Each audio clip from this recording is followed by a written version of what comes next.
I have a question for my fellow Canadians, and not just any Canadians. And I see yellow ribbons, and sometimes they say some pretty strange things like, if you don't stand behind the troops, you're free to stand in front of them. I have a question about that. What does that mean? I don't support them. I don't support the troops.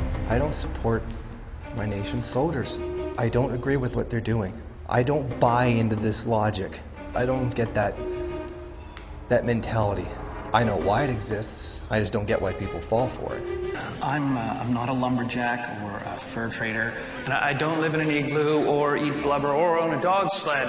And I don't know Jimmy, Sally, or Susie from Canada, although I'm certain they're really, really nice. I have a prime minister, not a president. I speak English and French, not American, and I pronounce it about, not a boot. I can proudly sew my country's flag on my backpack. I believe in peacekeeping, not policing. Diversity, not assimilation. And that the beaver is a truly proud and noble animal. A toque is a hat. A Chesterfield is a coach. And it is pronounced Zed, not Z. Canada is the second largest landmass, the first nation of hockey, and the best part of North America. My name is Joe, and I am Canadian. Freedom of speech? One of my favorite rights. I'm no communist, I'll tell you that right now. I believe a man should own his own house and car and cow. I like this private ownership, I want to be left alone. Let the government run its business and let me run my own. He's ignored the dictionary definition of what capitalism's all about. He's ignored the fact that laissez-faire capitalism is what links to individualism. It's an individualist ideology.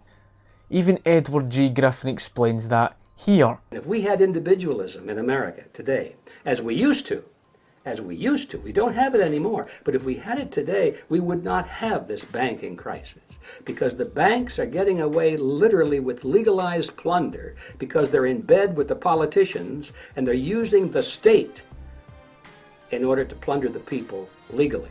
If people understood that, they wouldn't go into the streets and say, get rid of capitalism. What they'd be saying is, let's get rid of socialism, let's get rid of communism, let's get rid of fascism, let's get rid of collectivism. That's the real word that covers all of that, and let's go back to individualism. What Edward G. Griffin was basically explaining is, the banking crisis would never have happened if we had capitalism. And yes, there's an enormous difference. And you see, this is the biggest problem that we have today. Because we have a society filled with these type of people. Now, I want you to please take a look at this. Here is the synonym for collectivism. I've shown this before and I will show it again because it shows you how ignorant these people are. It really does. It really, really does. It shows these people for how bloody ignorant they are towards facts. So yes, this is Jason Unruhe, someone who basically is highly entertaining. I can now see why he's got about 15,000 subscribers, because people must subscribe to him because they find these videos hilariously funny. Not just because the fact that he believes communism can exist without a state, but also because of the way he acts. Full of himself. This guy's talking to himself through this whole video. He talks about how illegal it is to make threats over the internet and condemning those who do that. Well, he goes on to make threats. What an idiot. There's something wrong with you. You need to be committed. There's nothing wrong with the capitalism. There's nothing wrong with the free enterprise. Don't try and make me feel guilty. So tired of it when you cry. There's nothing wrong with the making some profit. Scotty. I will say it's fine. Hi, Scotty. How are you? Oh, you're making a response video on Jason Unruhe? Yeah, he is a very hypocritical idiot. I will. Okay, bye. There's nothing wrong with the capitalism. There's nothing wrong with the free enterprise. Don't try and make me feel guilty. So This is Luis Morero 899.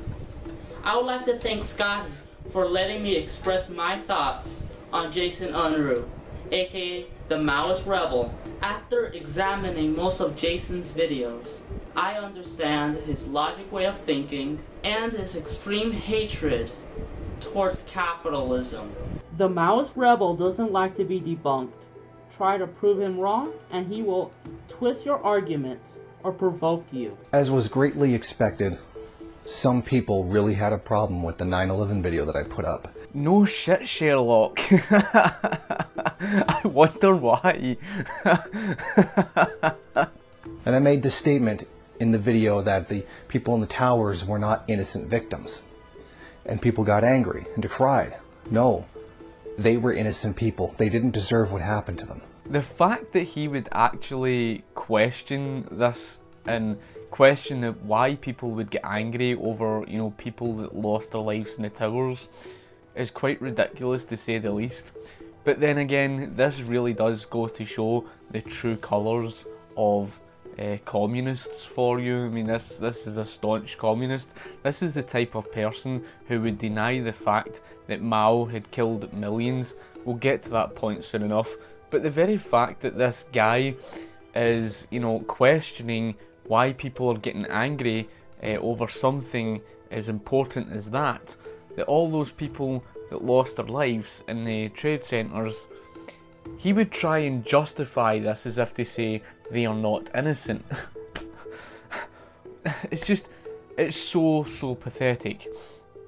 In fact, it's that pathetic he says this. Let's get to the heart of the matter.